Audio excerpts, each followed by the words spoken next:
Hello friends, അമ്മച്ചിയുടെ രുചി എന്ന യൂട്യൂബ് ചാനലിലേക്ക് എല്ലാവർക്കും സ്വാഗതം. ഒരടിപൊളി ചിക്കൻ ബിരിയാണിയുടെ റെസിപ്പിയായിട്ടാണ് ഞാൻ ഇന്നിവിടെ എത്തിയിട്ടുള്ളത്. വളരെ എളുപ്പത്തിൽ ഇതുണ്ടാക്കാൻ സാധിക്കും, അതുപോലെ തന്നെ വളരെ ടേസ്റ്റിയുമാണ്. എന്നാൽ നമുക്ക് വേഗം പോയി ബിരിയാണി ഉണ്ടാക്കാം. ആദ്യമായി നമുക്ക് ബിരിയാണി വെക്കാൻ ആവശ്യമായ വെള്ളം തിളപ്പിക്കാം. ഞാനിവിടെ 8 ഗ്ലാസ് വെള്ളം എടുത്തിട്ടുള്ളത്. 4 ഗ്ലാസ് അരിയാണ്, അതുകൊണ്ട് 8 ഗ്ലാസ് വെള്ളം. സർവ്വസുഗന്ധിയുടെ 2 ഇലയും കൂടെ കൂട്ടിയിട്ട് നമുക്ക് നന്നായി തിളപ്പിച്ചെടുക്കാം. അത് തിളയ്ക്കുമ്പോഴത്തേക്ക് നമുക്ക് ചിക്കനിലേക്ക് ആവശ്യമുള്ള ഇൻഗ്രീഡിയൻസ് എല്ലാം ഇട്ട് നല്ലപോലെ പുരട്ടി വെക്കാം.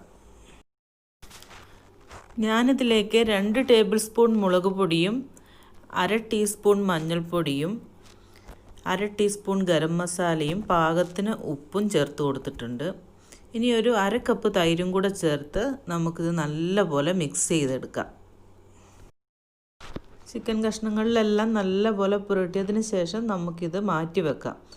ഇനി ബിരിയാണിക്ക് ആവശ്യമായ ചോറ് തയ്യാറാക്കിയെടുക്കാം. അതിനായിട്ട് ഞാൻ കുക്കറിലേക്ക് 1 ടേബിൾ സ്പൂൺ നെയ്യും കുറച്ച് വെളിച്ചെണ്ണയുമാണ് എടുത്തിട്ടുള്ളത്. എണ്ണ ചൂടായി വരുമ്പോൾ നമുക്കതിലേക്ക് 1 കഷ്ണം കറുവാപ്പട്ടയും 2 ഏലക്കായും കൂടി ഇട്ട് കൊടുക്കാം. ഒരു ചെറിയ സവോള അരിഞ്ഞതും കൂടി ഇട്ട് നല്ലപോലെ മൂപ്പിക്കുക.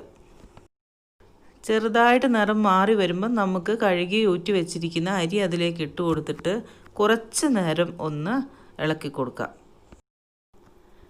അരി കുറച്ച് നേരം നെയ്യിലൊന്ന് മൂക്കട്ടെ. അതിനുശേഷം നമ്മൾ തിളപ്പിച്ച് വെച്ചിരിക്കുന്ന വെള്ളം ഇതിലേക്ക് ഒഴിച്ചു കൊടുത്തിട്ട് ആവശ്യത്തിന് ഉപ്പും ചേർത്ത് അടച്ച് വെച്ച് വിൽക്കാം. ഒറ്റൊരു വിസിൽ മതി, അന്നേരം തന്നെ ആവശ്യത്തിന് വെന്തുള്ളൂ. നമ്മൾ വെള്ളം തിളപ്പിക്കുമ്പോൾ ഈ സർവ്വസുഗന്ധിയുടെ ഇല ഇടുന്നതുകൊണ്ട് തന്നെ ചോറിന് നല്ലൊരു ടേസ്റ്റ് ആയിരിക്കും. സാധാരണ ബിരിയാണി വെക്കുന്നതിനേക്കാളും നല്ല ടേസ്റ്റ് ഉണ്ടാവും. അരി വെന്ത് വരുന്ന സമയം കൊണ്ട് നമുക്ക് ചിക്കൻ പൊരിച്ചെടുക്കാം. നമുക്ക് വേണമെങ്കിൽ ഈ ചീനച്ചട്ടിയിൽ ആദ്യം അണ്ടിപ്പരിപ്പും മുന്തിരിങ്ങയൊക്കെ വറുത്ത് കോരാം. അതുപോലെ സവോളയെല്ലാം വറുത്ത് കോരിയതിന് ശേഷം ചിക്കൻ പൊരിച്ചാൽ മതി. ഞാൻ വേഗമാകാൻ വേണ്ടിയിട്ട് 2 അടുപ്പത്തായിട്ടാണ് ചെയ്യുന്നത്.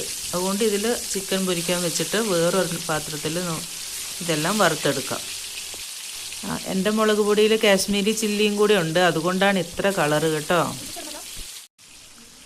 ഇനി നമുക്ക് വേറൊരു പാനിൽ അല്പം എണ്ണ ഒഴിച്ചിട്ട് അണ്ടിപ്പരിപ്പും മുന്തിരിങ്ങയും വറുത്ത് കോരാം. അതിനുശേഷം ചെറുതായി അരിഞ്ഞ 2 സവോളയും കൂടി നമുക്ക് നല്ലപോലെ ഫ്രൈ ചെയ്തെടുക്കണം. നിങ്ങൾക്ക് എൻ്റെ വീഡിയോ ഇഷ്ടപ്പെട്ടെങ്കിൽ ലൈക്ക് ചെയ്യാനും ഷെയർ ചെയ്യാനും മറക്കല്ലേ. എൻ്റെ വീഡിയോ ആദ്യമായി കാണുന്നവരാണെങ്കിൽ ആ ചാനൽ സബ്സ്ക്രൈബ് ചെയ്യണേ.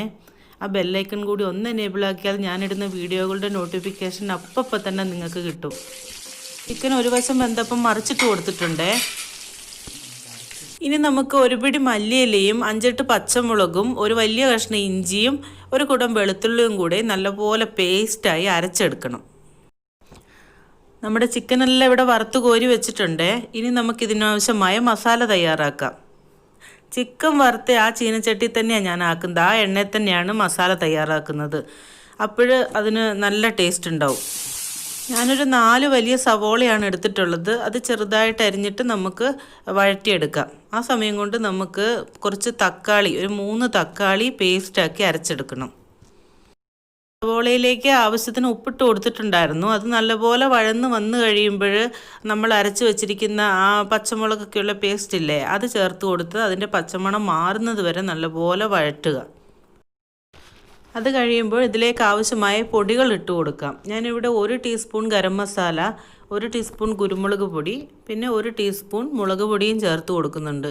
പച്ചമുളക് നല്ല എരിവുള്ള പച്ചമുളകാണ് ഉപയോഗിച്ചിട്ടുള്ളത്, അതുകൊണ്ട് മുളക് പൊടി കുറച്ചേ എടുക്കുന്നുള്ളൂ. ഇതെല്ലാം നന്നായി മൂത്ത് കഴിയുമ്പോൾ നമ്മൾ അരച്ച് വെച്ചിരിക്കുന്ന തക്കാളി പേസ്റ്റും കൂടെ ഒഴിച്ചു കൊടുക്കണം. ഒരല്പം വെള്ളവും കൂടി ചേർത്ത് നല്ലപോലെ മൂപ്പിക്കുക. തക്കാളി വേകുന്ന വരെ മൂപ്പിക്കുക.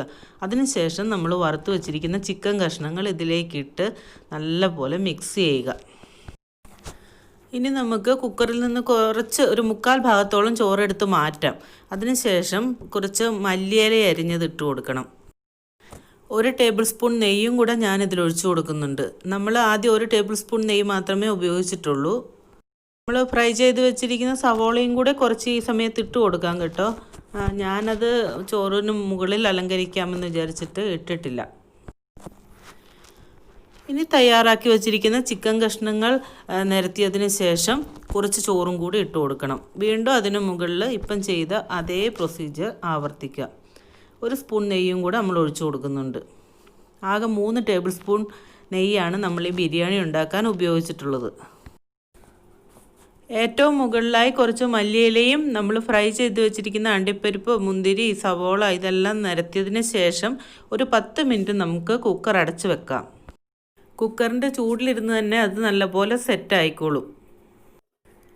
10 മിനിറ്റ് കഴിഞ്ഞിട്ടുണ്ട്. നമുക്ക് നമ്മുടെ കുക്കർ ഒന്ന് തുറന്ന് നോക്കാം. നമ്മുടെ അടിപൊളി ബിരിയാണി തയ്യാറായിട്ടുണ്ട്. ഇനി ഇതെല്ലാം കൂടി ഒന്ന് നല്ലപോലെ ഇളക്കി ചേർക്കണം. അതിനുശേഷം നമുക്ക് സെർവ് ചെയ്യാം. നിങ്ങൾക്ക് എല്ലാവർക്കും എൻ്റെ വീഡിയോ ഇഷ്ടമായി എന്ന് വിചാരിക്കുന്നു. എല്ലാവരും ഇതൊന്ന് ട്രൈ ചെയ്ത് നോക്കണേ. മറ്റൊരു വീഡിയോയുമായി അടുത്ത ദിവസം വീണ്ടും കാണാം.